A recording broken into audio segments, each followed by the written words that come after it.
Today we have another young Indian with us as part of the Voice of the Young series. Hello everyone, good to be back with you. Today we have with us Sunaina Saxena. Over to you, Sunaina. Let's hear from you. Thank you so much, Dr. Subodh, for providing me this opportunity to express my views and thoughts. I'm very grateful, sir.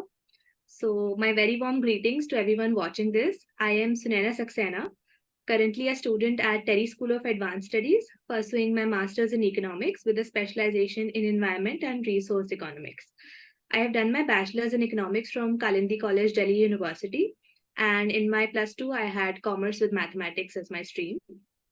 I will be taking this discussion forward in two parts. So the first part will be focusing on my journey with economics, on how it has shaped me as an individual. And the second part will be focusing on a concerning issue that I feel is research is being underappreciated and the consequences of neglecting it. So my journey with economics actually started back in 12th grade when I was first introduced to micro and macroeconomics. The concepts of demand, utility, supply, money, all of them were very new to me, and I found it very unique. And I started relating it with the everyday life. So I felt a connection with the subject then and there, and I decided to major in economics after my 12th. So I got to know that there is a lot of maths involved when you study economics, and I have always been very fond of mathematics. So it was very exciting for me to join economics honors from Delhi University. And I applied to DU after my 12 boards, and thankfully I got in. So most of my undergrad life was spent online due to the COVID-19 pandemic, but I decided to make the most out of it. And at the end of my first year, I joined courses on research methodology and data analytics. So I did not know what they are, but I knew that they will help me somehow. I just joined them because I had heard from my seniors that it will help you. But I was very clueless when I joined the first. I still remember attending the first class. But the way the instructors there taught me the concept of research writing, it actually, I was very fascinated. Okay, this is something new to me, and this is a field that I felt a connection with again. So I feel research provides me a freedom to explore new ideas and new things every day, and I get to learn so much. So I was adamant that I will write a research paper after finishing this course, but I needed guidance in it. So I approached a professor at my university that I wanted to write a paper under you. Please accept my proposal. I presented her with a lot of ideas. So she accepted one of the ideas, and then we submitted the proposal to the research committee of my college, and we got the funding. So it was a college funded project. Yeah. And as it was a pandemic time, so the topic also focused around the same. So it was lipstick effect, the consumer trends in India during pandemic. Yeah. So lipstick effect is an effect that actually comes into existence only during the times of recession, economic slowdown, or a depression. And it states that consumers are not willing to sacrifice on purchasing small ticket luxury items, even during the time of pandemic. Right. So we wanted to provide an evidence for the same that it does happen. And we found out that consumers are not willing to sacrifice on purchasing expensive skincare, cosmetics, or clothing items, or food, even during the time of pandemic, because they feel that it provides them a sense of comfort during during these low times, and thus they rely on purchasing luxury items, small ticket luxury items, even during the pandemic time. So this project was my very first exposure towards research writing, and it was actually loved by our faculty and the research committee. In my final year of undergrad, I was elected as the chief editor for the college magazine, Economics Magazine, and the theme for the same was Women in Economics. So this particular theme, again, was very close to my heart, because as a budding female economist, I believe that this issue needs a lot of light. In my undergrad as well as my postgrad, I have hardly come across any female economists or any of their theories that I have studied. I've only studied the male economist theories. So I feel that this is a prime example of how hard it is to stand out as a woman in this field. Mm-hmm. And so we interviewed a lot of females in women in economics during the time of my magazine. So we interviewed ladies from World Bank or Niti Aayog or Oxford. So one of them was studying in Oxford. She was doing her postgrad at that time, and their stories are very inspiring on how they got into this field and how they developed their career in this field. So in my final semester, I took up the subject of environmental economics as an elective. And till now, I had only known economics consisting of concepts like monetary policy, fiscal policy, or choices and preferences, or just the mainstream economics concept. Yeah. But never did I think that economics can be associated with environment as well. So be it energy efficiency, abatement costs, carbon credits, or piggovin free, etc. And the way my professor taught me, it actually I actually got intrigued by this concept, and I decided to major in this field. So through a senior, I got to know that there is a university, TERI School of Advanced Studies, that actually has a program that is specialized in environment and resource economics. So I made up my mind to pursue my master's from TERI School of Advanced Studies. And yeah. So I made up my mind to pursue my master's from TERI School of Advanced Studies. Yeah. And my time at TERI has been very different from my previous institutes. I would say that I have developed more intellectually here. And ever since, like, I have only been here for the past 1 year. I am yet to start my final year, but the experience has been amazing. And it is a very small campus. We only have about 300 to 350 students per batch, like combining all of the programs. So we get to interact with people from different academic backgrounds, different cultural backgrounds, and it is a very, I would say, very compact group, but a great group. So I get to learn about their research and what they do. So people from biotechnology, people from water science, or people from environmental resource management, all of them have very different field than I have, because mine is more of a quantitative field because it is economics infused. So they tell me about what they are planning to do for their research or for their thesis, and I get to learn a lot. So before coming to TERI, I thought that I have an idea about environment and sustainability. But when I entered and I saw the projects that are being conducted here, it was a very different experience. I was like very inspired by them, and I wanted to learn more because they were very advanced than I had thought. So be it on wastewater treatment or waste management, or on river, like cleaning of river Saraswati or river Ganga, or any of the projects, they were very interesting, and I got very motivated to learn and perform and write a paper myself. So I got the opportunity to submit an abstract in a national conference. It was conducted by Government College Kepe, Goa, and the theme for the same was sustainable development. So I, along with one of my friends at Delhi School of Economics, we wrote a paper on waste management of India, the overlooked perspectives, and we submitted, and we got the chance to present it in February this year. So the paper actually received a lot of love, and we, on the second day of conference, received the best paper award for it as well. And yeah, so the paper actually focused on highlighting the issue of unnecessary waste. So there is existence of unnecessary waste that is getting accumulated behind our backs due to the poor waste management policies, and we are focusing on the future prospects, on future waste production, etc. But we're not looking on the mishap that has already happened. So if someone is from Delhi, they might know that we have mountains of trash in Delhi that are very common. They are very commonly known here, and they are very few in number as of now. But if this problem continues, if the problem of unnecessary waste continues, because what happens is, out of 100% of the waste, only 95% gets collected, but only some of it gets treated. Around 37% does not get treated, or it is landfilled. So there is no option as of now for that amount of waste, and it gets landfilled, and we have mountains of trash literally in Delhi that are that people can witness if they travel in Delhi often. So we focused on 3 industries that are the highest waste producing industries. So be it food waste, biomedical waste, and e-waste. So we felt that these biomedical and e-waste are the most difficult as of now to treat, because for biomedical, there is only incineration as the most affected way. So it means burning of the whole waste. So it will cause a lot of pollution. So there is not a lot of expertise in this field that we have as of now to treat them. And e-waste, people are not really caring about it, because if you see, if I have a charger at my home and it gets um damaged, or it does not work properly, I just throw it out. But the some of the parts of it can be used in making some other product if we provide it at a better place, at a workshop, or at a shop where they work on those products. So it can be reutilized, but we are not aware of it. So Yeah. we focus on such ideas, and it was actually loved by the faculty that was, and the dignitaries that were present there.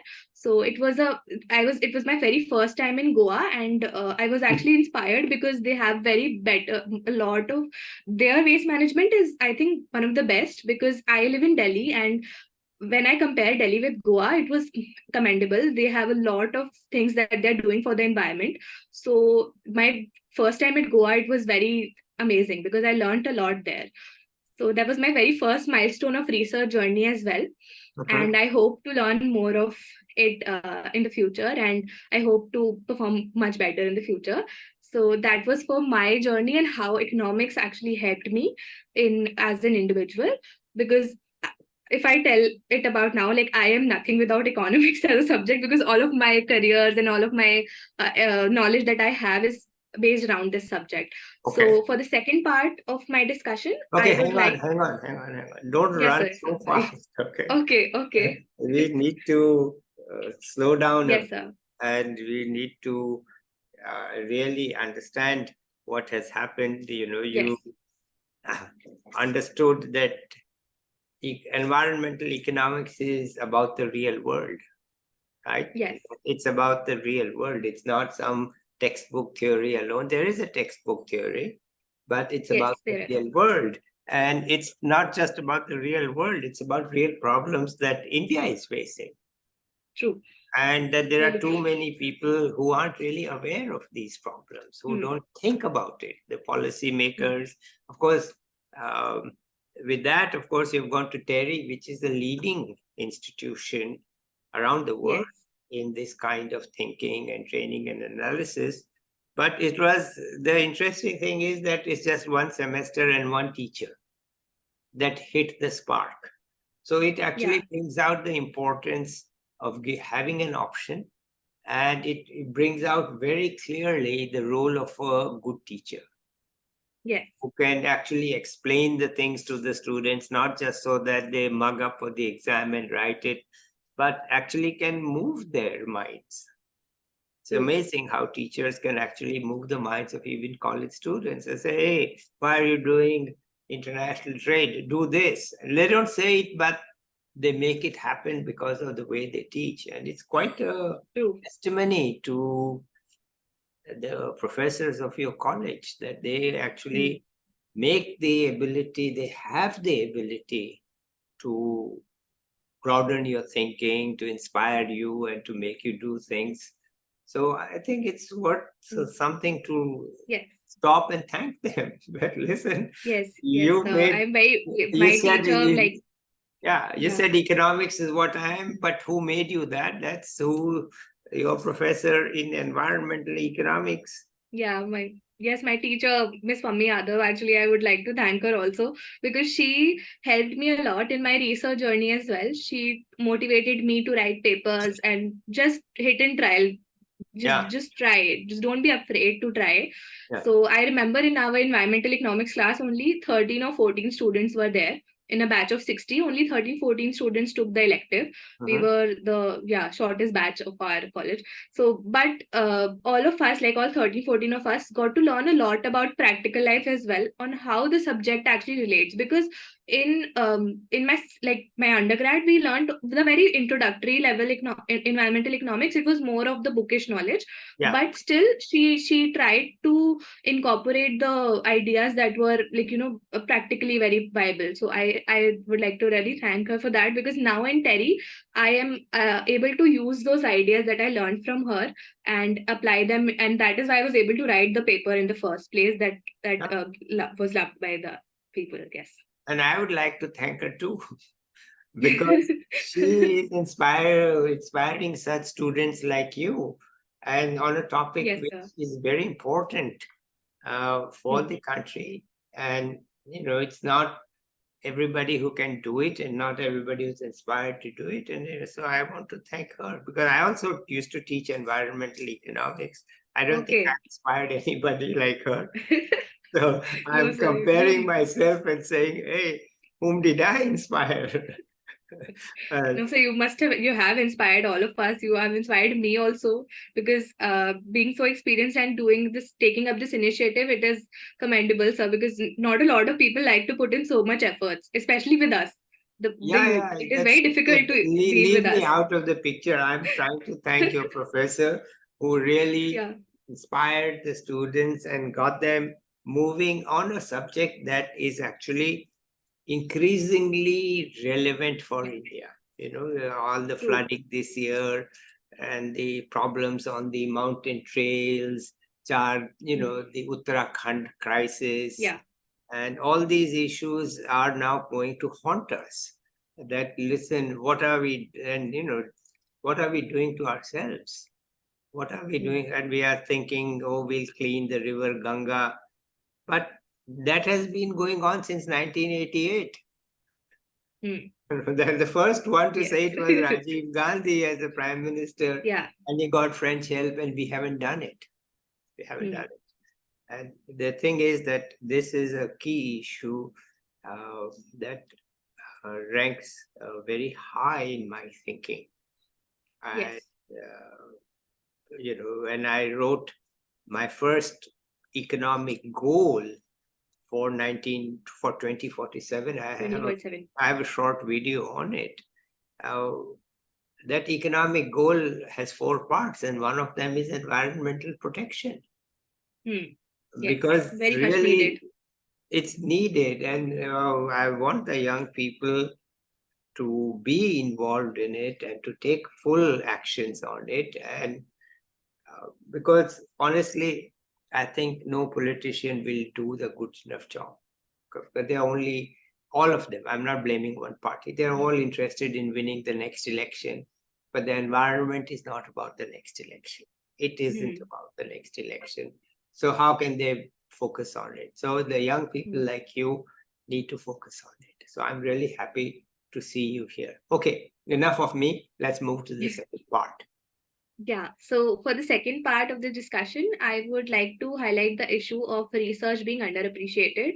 As you said, sir, that environment is being neglected and we are not able to provide the type of treatment that it needs at the moment. So it is all because of lack of importance given to research, I feel. We are not investing a lot in the projects. We are like, most of us think that, okay, it's just environment. We know what will happen. We have a basic idea, we work on intuitions, and it tends to lead to a lot of has bizarre results, and it actually provides a lot of problematic situations for us. So I believe that education is often seen as a job seeking phenomenon and nothing else. In not just in India, it's around the world, this theory that if I do not have a good enough LPA job, I'm a poor student, I did not study well, or because that's why I did not secure a good job at a corporate. But if I tell them that I'm working in a research institute, they're like, okay, how long will you study? What's the need for it? Like, that's the basic perception that I even felt in with my relatives or my friends also, that if I tell them I have to do a PhD, they would be like, okay, but when will you do a job?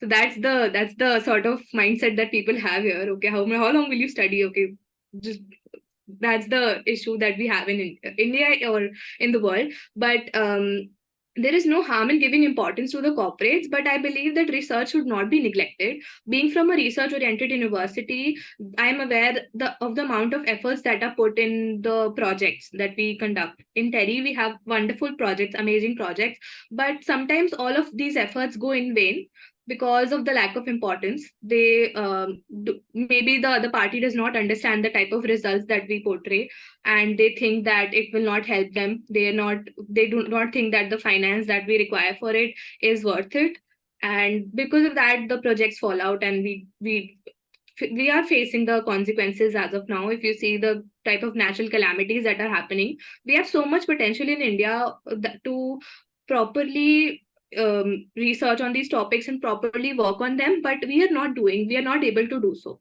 And the progress of various fields and industries will also be in a problematic situation in the future, I feel. And there is a lot of waste of resources due to improper knowledge in the long run. And if this continues, we will suffer a lot. And it is very crucial to bridge the gap between research and its application in the real world, because in the like currently in Delhi, we have a lot of problem of waterlogging. We have in India also, we have problem of frequent floods. Like this year, it has been more than like Right. than usual. It has been a very weird situation for all of us, and that is all happening because we are not properly investing in the projects that we should. And there has been a lot of intuition thinking that okay, if I do certain things, okay, I know how to do it. I don't need a proper person to tell me what to do.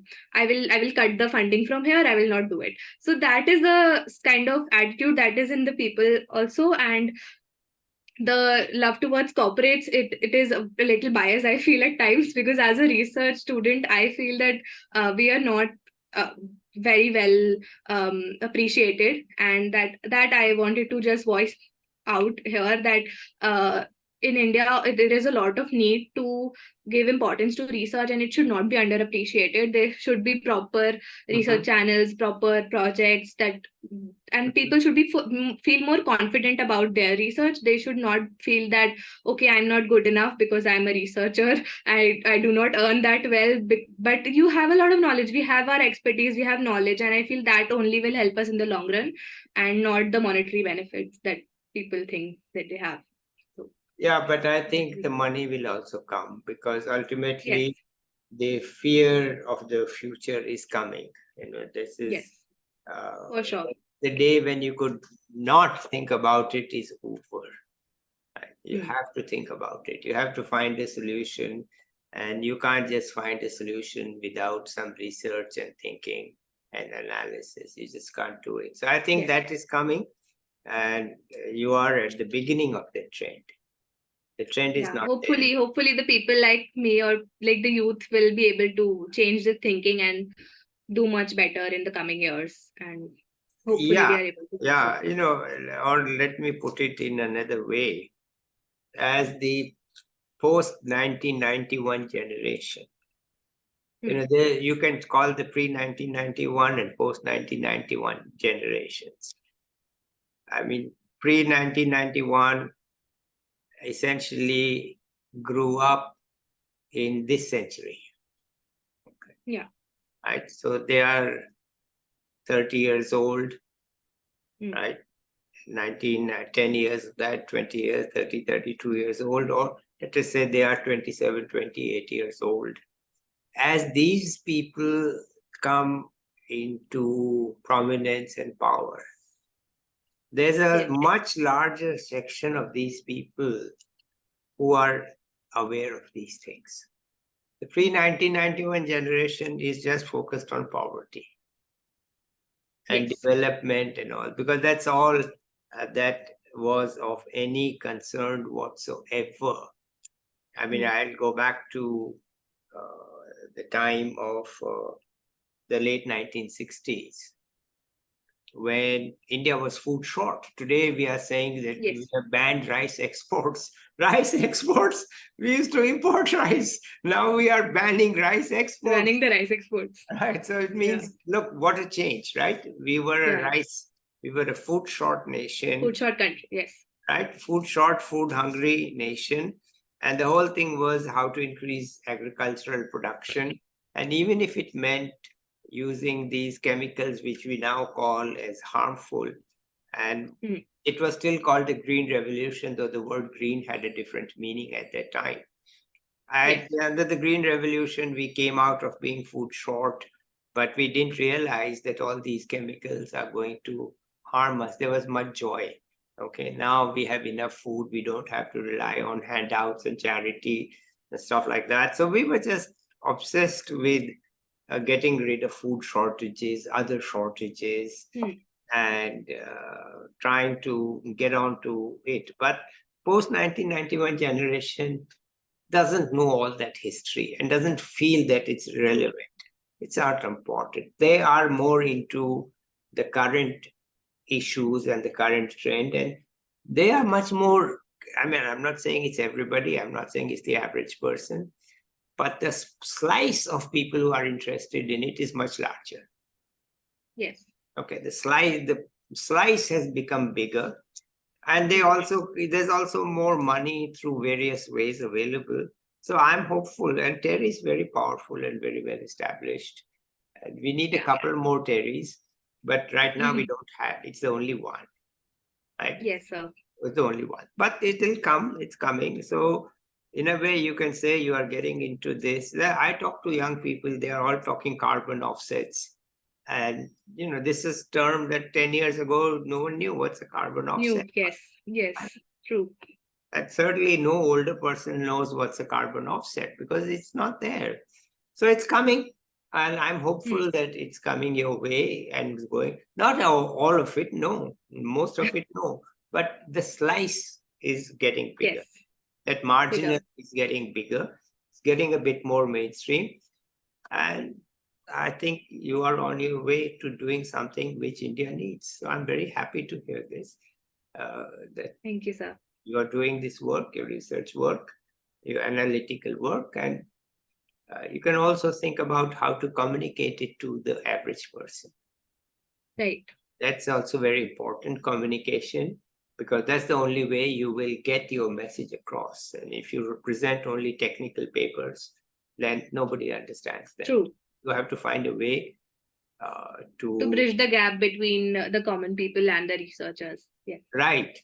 And my own solution is to stop using the term environmental protection and to say, I want to protect the next generation.